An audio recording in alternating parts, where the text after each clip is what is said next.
Topic है rigid body rolling without slipping.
अब तुम्हें शायद आइडिया होगा, स्लिप में और रोल में थोड़ा फर्क होता है। कोई भी बॉडी रोल तब करती है जब वहां थोड़ा सा फ्रिक्शन इन्वॉल्व हो। बिना फ्रिक्शन के रोल होना पॉसिबल नहीं है। किसी भी सरफेस पे अगर दूसरी सरफेस को रोल करना हो तो उसके लिए क्या जरूरी है? फ्रिक्शन। जैसे समझो यहाँ पे एक प्लेन बनाया है, थीटा एंगल पे है। यहाँ एक रोलिंग बॉडी है। रोलिंग बॉडी का मतलब ये स्फीयर हो सकता है, रिंग हो सकती है, सॉलिड सिलेंडर हो सकता है, कुछ भी हो सकता है।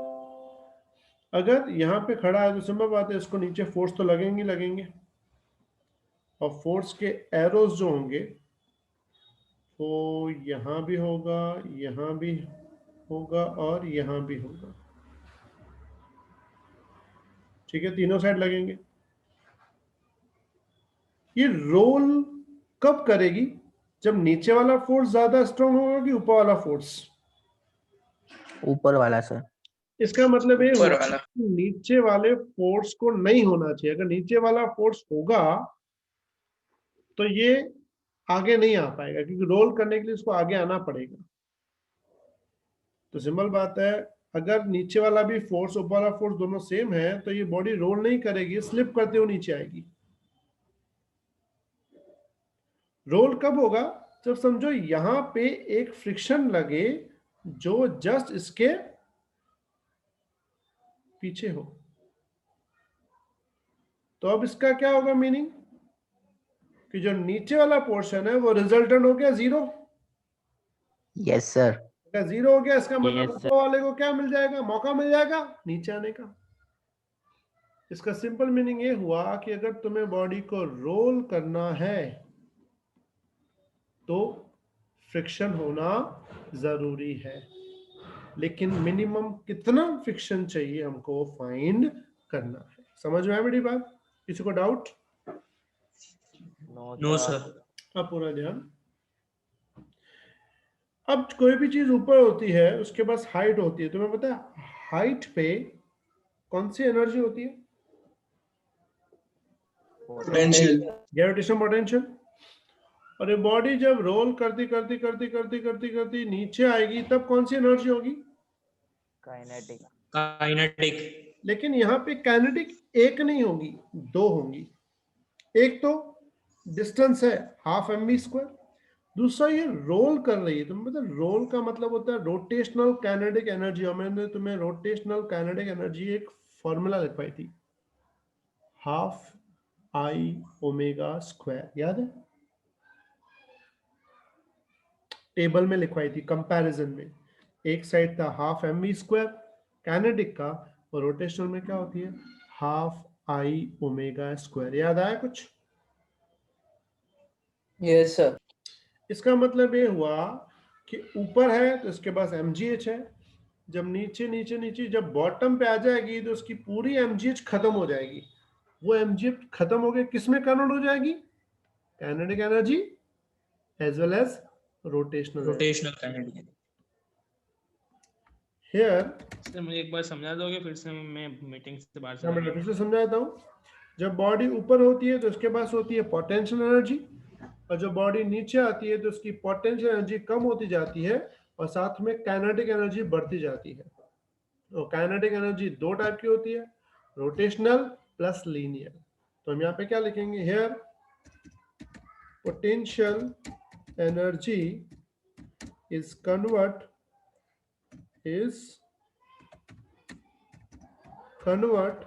into linear as well as rotational kinetic energy। ऐसे जो वर्ड है लीनियर को एक और वर्ड यूज करते हैं, इट्स कॉल्ड ट्रांसलेशन। ठीक है, मतलब यहां पे हम क्या लिखेंगे,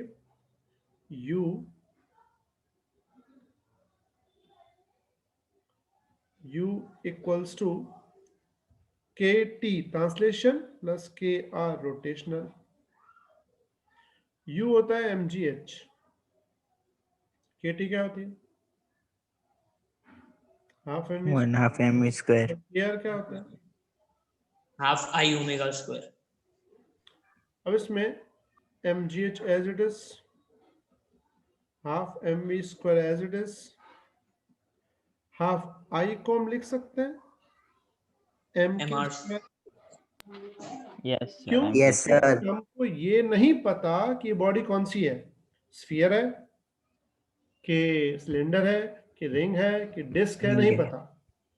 तो हम अभी के लिख रहे हैं। जब हमें एक्चुअली पता होगा तो हम के की जगह उसकी जो वैल्यू होगी, जो मैंने अभी तुम्हें लिखवाई थी, हर एक का के अलग अलग था, वो हम यहाँ डाल देंगे। समझ में आई बेटा बात? Yes, sir. Yes, sir. अच्छा, ओमेगा Yes, को sir. लिख सकते हैं v square by are square. Yes, sir. Omega था v बाय आर, याद है सबको, v equals to omega R होता है पहला। Yes, sir. Yes, sir. Yes, sir. mgh as it is, half mv square common, बचेगा 1 plus k square by are square. किसी को डाउट यहाँ तक? No, sir. Sir. अच्छा, क्या उड़ेगा, mm जाएगा, Yes, sir. तो v स्क्वायर क्या बन जाएगा,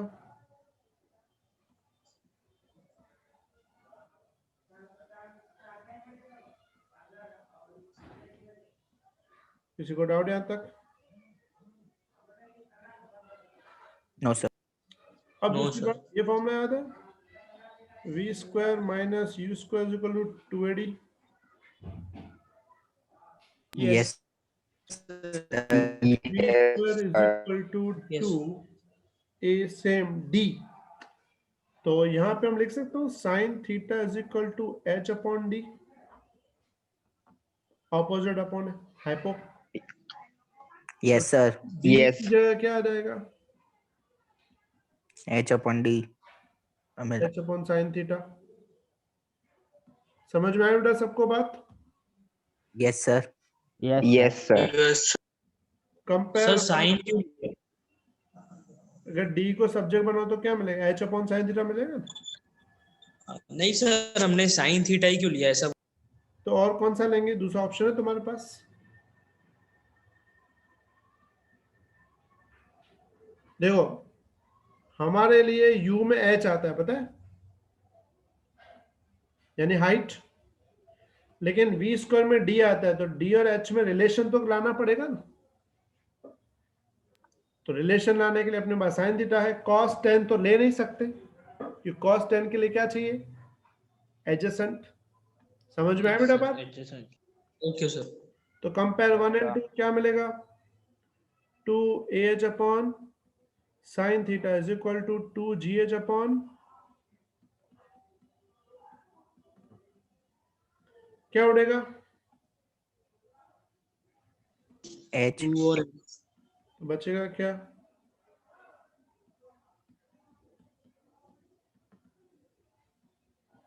समझ में आई यहाँ तक बात? किसी को डाउट? No sir. No, sir. अब तुम्हें शायद याद हो अगर इसकी जगह कोई स्क्वायर टाइप की बैटरी होती, बैटरी क्या, स्क्वायर टाइप का कोई डिवाइस होता, जिसको हम नहीं मास लेते थे चैप्टर 5 में, तो उसमें याद हो तुम्हें फोर्स लेते थे, नीचे होता था mg cos, यहां होता था mg sin, yes sir, याद है? अगर फ्रिक्शन नहीं होता तो ये बॉडी नीचे स्लिप करके आती, yes, मतलब हम ऐसा बोल सकते हैं without friction acceleration is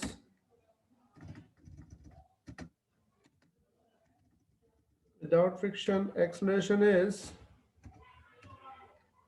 g sin theta, क्योंकि फोर्स बन जाता है mg sin theta, और फोर्स की जगह क्या ले लेते ma, तो mm कैंसिल हो जाता, a क्या बन जाता, g sin। समझ में आई ये बात? yes sir, अगर फ्रिक्शन Yes, नहीं sir. होता तो एक्सलेशन इतना होता, लेकिन जब फ्रिक्शन है तो एक्सलेशन क्या है, g sin upon 1 plus k square bye r square. तो मुझे बताओ विदाउट फ्रिक्शन वाला एक्सलेशन ज्यादा कि विथ फ्रिक्शन वाला ज्यादा? without विदाउट वाला Without. ज्यादा, क्योंकि विथ में तो डिवाइड में कुछ आ रहा है। तो हम फाइंड करेंगे change in acceleration, change in acceleration due to friction. Friction की वजह से चेंज कितना आया, विदाउट फ्रिक्शन कितना होना चाहिए था, जी साइन थीटा, है कितना, जी साइन अपॉन 1 प्लस के स्क्वायर बाय स्क्वायर। तो चेंज कितना आया, तो चेंज को बोलेंगे ए dash.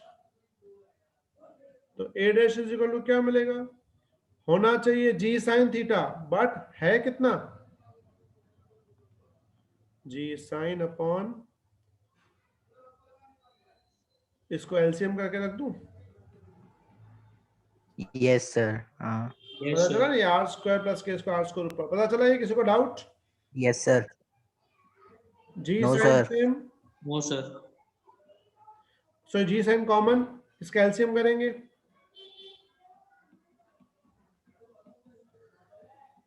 r square plus k square minus r square upon k square, तो ये क्या बन जाएगा, a dash is equal to g sine theta into k square upon,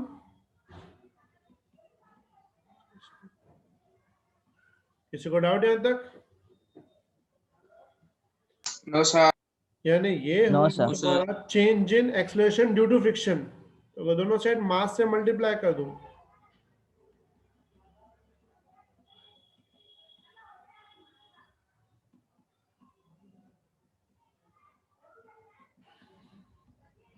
तो ये जो एम ए बन जाएगा ये फ्रिक्शन फोर्स बन जाएगा, f equals to M G sine theta k square by are square plus के स्क्वायर। समझ में आया बेटा यहां तक बात? तो मैं पता नहीं यहाँ ऊपर कौन सा Yes. फोर्स होता है, यहाँ कौन सा फोर्स होता है ऊपर? normal, normal. Normal. नॉर्मल, ठीक है। अच्छा पता है F equals to mu N होता है, Yes. Yes sir.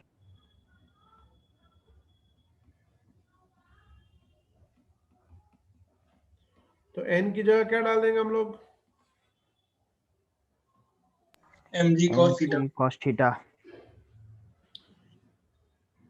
तो ये बन जाएगा mu M G cos theta is equal to M G sine theta bracket में K square by are square plus के स्क्वायर। क्या क्या कैंसिल होगा, cos cos sorry M G कौन से कैंसिल, तो म्यू क्या बन जाएगा,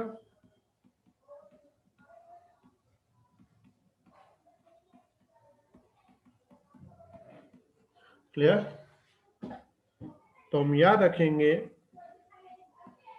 फॉर रोलिंग विदाउट स्लिपिंग,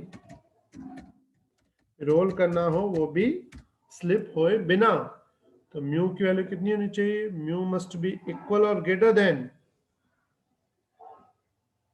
के square upon R square plus के स्क्वायर। आई बात समझ में? मतलब म्यू की वैल्यू इतनी ऐसे ज्यादा होगी तो रोल होगा, अगर म्यू की वैल्यू इससे कम हुई, फ्रिक्शन की वैल्यू कम हुई, तो रोल नहीं होगा, स्लिप हो जाएगा। आई बात समझ में बेटा? Clear everyone? Yes, sir. Yes sir. और हाँ, तुम्हारे ना Sir. फॉर्मूलाज जो है ना, एक तो ये याद रखनी है फॉर जेई नीट, और बोर्ड में सिर्फ तुम्हारा यहां तक आता है, सिर्फ यहां तक। मैं ब्लू से निशान कर रहा हूं, यहां से यहां तक, आगे बोर्ड में नहीं आता।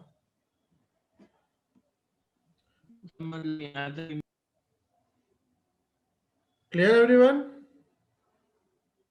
Yes, sir.